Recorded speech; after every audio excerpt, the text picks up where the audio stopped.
Hi YouTube. This is in my mailbox. It's not on Sunday, but oh well. This is some of the stuff I've picked up in the last couple of weeks, and a lot of good stuff that I need to, probably start reading every day because I'm not getting through this quick enough. But anyhow, the first thing I picked up was One Day. This is by David Nichols. This is a movie coming out in September. But it's basically two people. They meet when they're in college, and it's one specific day of the year, and it follows them, I believe, for the next 20 years on that same day. So each year you get to see what these two people are up to. So I read the first chapter. It seems kind of interesting. July 15th of each year, Dex and M. So, but it was good enough to make a movie out of it, so I'm sure the book will be interesting. The movies never live up to the book. But we'll see. That sounded interesting. A couple other people were reading it. And usually when a film is coming out, I like to read the book just to compare notes. This is a reread for me, which is something I normally never do. This is Olive Kitteridge by Elizabeth Strout. It's much more depressing than I remember. This is kind of unique in that it focuses on the main character, Olive Kitteridge, but every chapter is basically like a person in town and their relationship with her. So there's only one or two chapters where it's actually focused on her. It's mostly like somebody comes back to town and he had her as a high school teacher and he bumps into her, but it's his story. And so it's told in little vignettes. It reminds me a lot of some of the Steinbeck books that I've read, and it also reminds me of Winesburg, Ohio by Sherwood Anderson. But it's just a story that focuses on a town and all the different characters there. But like I said, it's a little darker to me, and maybe that's because I've had to deal with death and darker things, so it's a little difficult for me to wade through. But it's an excellent book. It's very well written, very prosy, lots of imagery. It's a really interesting read. Okay, and then the next three books that I got are all young adult and all very popular right now. So I got Wither by Lauren DeStefano, and I guess there's more than one of these. What if you knew exactly when you would die? So this is a futuristic one as well. Okay, so thanks to modern science, every newborn has become a ticking genetic time bomb. Males only live to 25, females live to 20.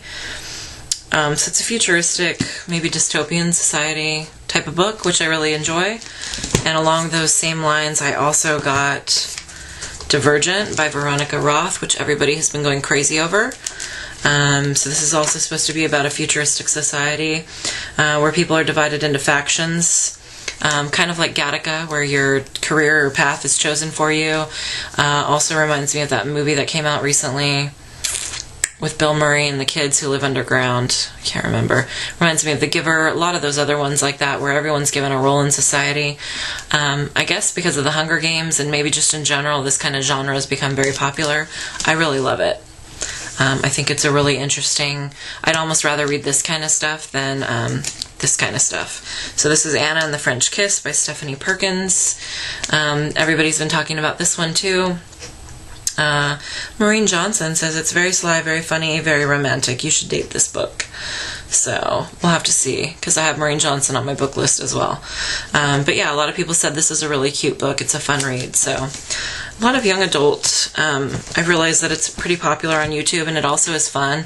I like the heady adult novels, but I do think that it's refreshing to read some of the lighthearted stuff that's not as thought-provoking. Although some of it is thought-provoking, so.